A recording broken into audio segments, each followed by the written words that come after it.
So congratulations on the film.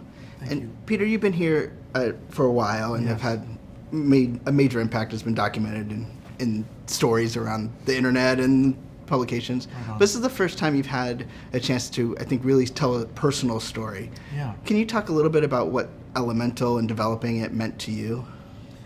I love how you asked that. I mean, I don't know. I mean, it started from a personal place, meaning wanting to be really, grateful to my parents and honoring them, and then it started growing into the crew, and then all that resonance. But for me personally, like, I'm really scared of doing something personal because you can just get beat up and everything like that. And but as it was going on, the support of the crew was amazing.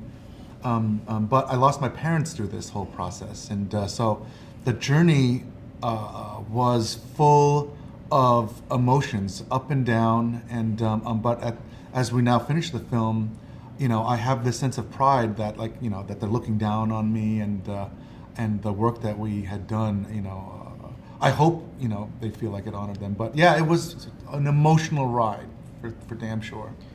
And Pixar's always been known to push the technical envelope, but with this, you don't just have characters that are on fire or wet. You have characters that are made of fire and on water. Yeah. How did that? What was the like to address the technical challenges of this particular film? Yeah. I mean, it was something that I was really excited about, but something that I was like, I don't know how we're going to do this. And literally, I would say within 2 weeks of hearing Pete's pitch, I started talking to some really smart people here to start figuring out how to do it. It took a lot of experimentation. It took developing a whole new pipeline that we don't do that often really here. No. A new department we had to add. And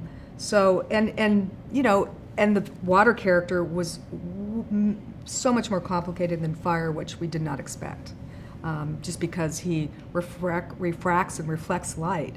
So he changed in every lighting setup, which is pretty unusual.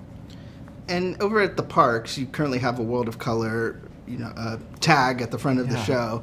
And there's a scene in the film that is very evocative, and that's one place where fire and water meet is these spectacles at the park. Did you look at any of those sort of big spectacles as sort of inspiration? Yeah, we did. Denise and I think our early writer Brenda went to Disneyland to see the fireworks show and how they worked with those pyrotechnics. The danger of it, the sort of the musicality of it all. The choreography. Yeah, the choreography. And I had an experience of on a previous job getting to see the water canals for the Pirates ride and seeing how that worked. And there was a lot of inspiration from that sort of found its way into the canals of Element City. And one thing that is something that happens when you make a Pixar movie, it becomes part of the pantheon of Pixar films and Disney Pixar films.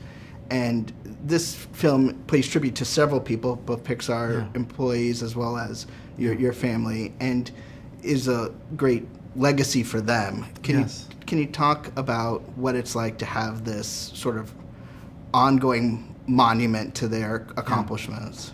Yeah, Ralph Eggleston gave me my job here. Oh, wow. And so I came on to Finding Nemo in the art department as the sketch artist, designing scuba gear for Ralph.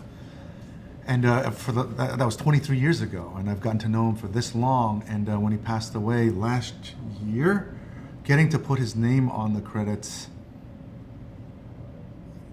it was not only emotional, but it's sort of, the whole studio saw it, and it was very emotional.